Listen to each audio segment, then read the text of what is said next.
Peace and love, everyone. Sending you all positive energy, high vibrations, success on your entrepreneurship, all love, all positivity. Make sure you subscribe to my YouTube channel. You hit the like button and you leave me any comments or questions in my description below. Today, I'm going to be speaking about Kwanzaa. Happy Kwanzaa to you all. Please be mindful. Everything that I discuss, I leave images and videos, whatever that I want you all to look into, look at the knowledge, look at the beautiful images. They will be at the bottom of my comments below, okay? You could be linked to my actual Instagram page. And you'll be able to view the pictures, the principles, things of that sort, okay? So, Kwanzaa started today. It starts from December 26th till January the 1st, okay? So, this is a African, tradition that is studied by all different nationalities. It actually started 1966, okay, by a African man by the name of Mandela, okay.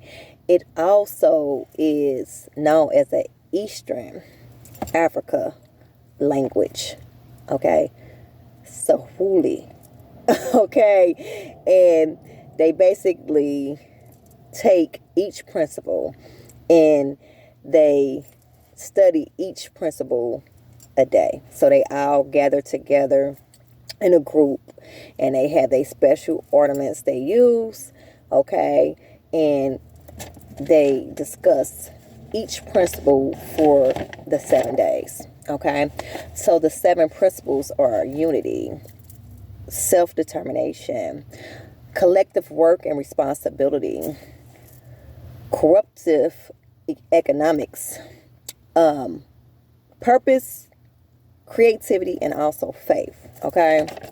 So basically the tradition started off around the civil rights movement, and they wanted to create the tradition so that everyone can come together as a collective consciousness, put knowledge together, learn all the skills, the creativity, the intellect from the ancient ancestors, the elders that was here before us. Also to teach the youth how to be respectful, have morals, have knowledge of their ancient ancestors, have knowledge of their values and respect for individuals, discipline, okay. So what they did was they had special ornaments that they did use. So they had a wooden rug and it was made out of straw. And they will actually use that as an ornament. They will place and put it up as an ornament, or they either sit on it. They also had 7 candles that they did use. They also used flag that was one of the first flags created by Marcus Garvey. Red, black, and also green. Okay, they used that as an ornament. Also, respect for Marcus Garvey. Also, they had corn, and the corn was symbolic to each child. Okay, so as you see the foundation of how corn is made, it's symbolic to all the children. And they had a movie called The Children of the Corn, think about it, but it was symbolic to the youth, okay? They also used fruits and vegetables, and the fruit was symbolic to harvest. Well, what happened was they would plant seeds, start new projects, and then the year after, the past year, they would see the fruits prosper, okay? They was blooming into beautiful things. So that was really great. And that's what the harvest and the fruits was symbolic to. And it was also symbolic to vegetarian, okay, eating a healthy meal, Also, They did a cup. They used each day for each principle that they went over.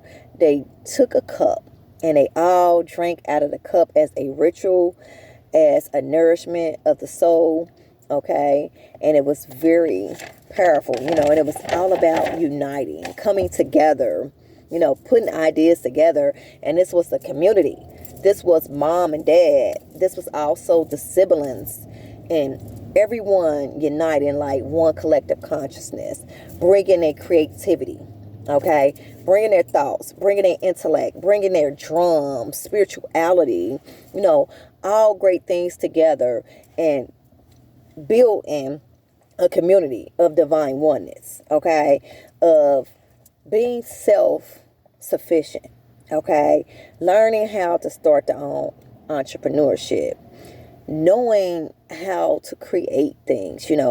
As I think of Kwanzaa, I think of all the beautiful things that the ancient ancestors created, and once we return back to tradition, no matter the nationality, our ancient ancestors left beautiful monuments and statues behind so that we can envision them, and we can also see the beauty of art, not only within the collective consciousness, but in ourselves, also in our ancestors, as one whole divinity, divine oneness. Okay.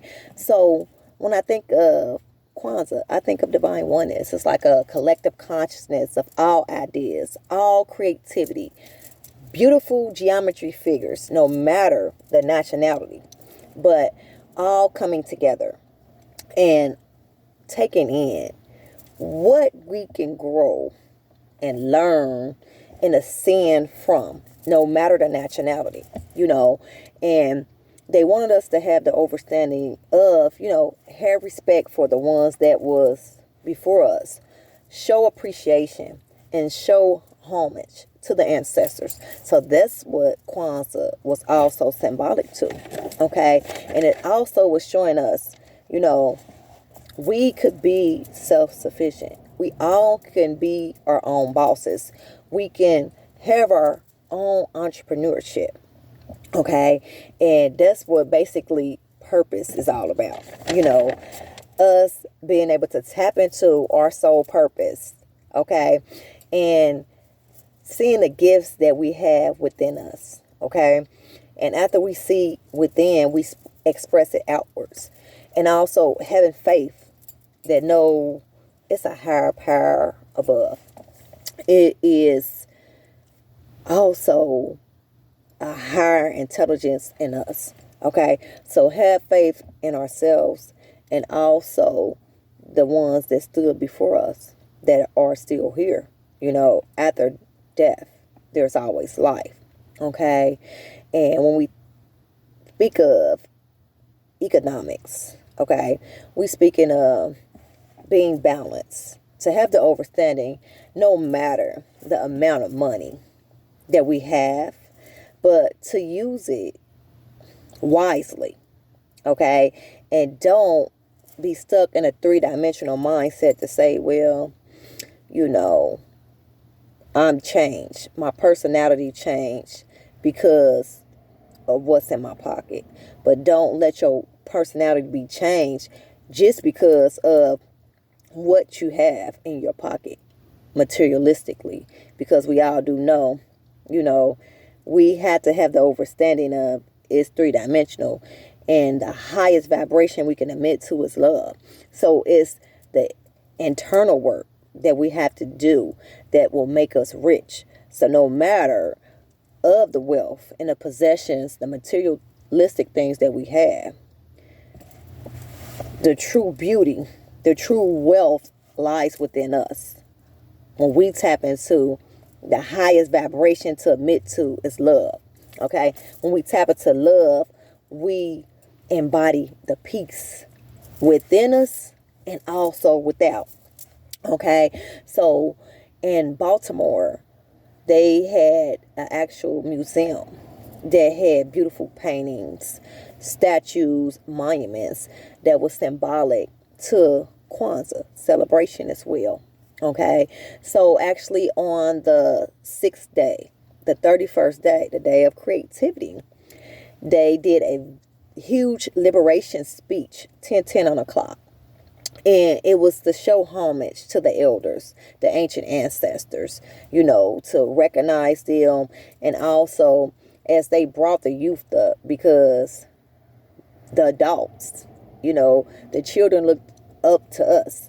So as we bring the children up, they watch us, and we are the number one teachers, So we have to teach the youth to go in a positive way. Okay, so in order to do that, we have to teach them morals, respect, also let them know the knowledge of our past history. Okay, that's how we have the understanding of knowledge of the self. Okay, because we tap into the knowledge of the ancient ancestors, the ones that were here before us. Okay, and we see all the beautiful things that they created, all the beautiful things they did. And we take on those skills, okay? And it don't have to be the same ones, but it's just the skills of tapping into our creative abilities, okay? We all have a higher level of consciousness, a great level of consciousness, and also a unique talent that's within us. So the beauty of Kwanzaa is just good. Self-determination, okay? Having faith in yourself. Being determined and setting forth on whatever you want to bring forth, whatever you want to create, whatever you want to take on as a task of a learning skill as well. Okay. And collective work. Okay. Like I said, we are number one teachers to the children. So we want to lead by a positive example. Okay. And showing discipline. Okay. Responsibility to the youth, and also showing them the right way, showing them the tasks and the skills that we know that could help them learn. So Kwanzaa was also about discipline, structure, self-esteem, foods, herbs, healing, motherhood, agriculture. Okay, and this was all cultural, also spirituality, dancing, drums, vibration, frequencies. Okay, universal knowledge, universal love. Okay, the source of knowledge. Okay, the source of healing and the source of power. So basically knowing our true divinity and the ancient knowledge that was before us. So not only was they taking these 7 principles and using them just for that week, but they practiced the 7 principles on an everyday basis to help them to ascend, to help them to create, to help them come together as a community, and to help them grow, prosper, ascend, and love one another as it should be. Okay? I went to an event, Kwanzaa event, about 6 or 7 years ago, and it was so beautiful because it was based on community, tradition, different foods, different speeches, different nationalities, and it's not only is practiced by African descent, but it's practiced by all different nationalities. It was different colors. It was different paintings. It was different drums and rhythms. But at the end of the day, everyone was together, 14 on the clock, and we were all embodying the knowledge, the unity, the love, the peace, the structure, the discipline, okay? Togetherness as one. So when I think of Kwanzaa, I just think of cultural and divine oneness of all, and having the knowledge that we are creators. Okay? We can do whatever we want to do. We can put our mind to it and we can do it. To tap into our true divinity. So this is a very great tradition also known as holiday, to actually take on and practice it, and not only just for the 7 days, but on an everyday basis. And it'll help us to ascend to our highest good and become better once we take on the 7 principles of Kwanzaa. Okay? It'll help with unifying, self-development, development for the community, the people, also the families, the children, the mom, the siblings, okay? And, learning different textures of food, and learning different paintings, and just learning and growing and ascending and elevating. So I just wanted to come on and share some light of Kwanzaa. I love you all. I'm sending you all positive energy, high vibration, success on your entrepreneurship. And that's all. I'll be back with more 555 on the clock. I love you. And make sure to check out my YouTube channel. I'll place it in the description below. My Instagram, excuse me.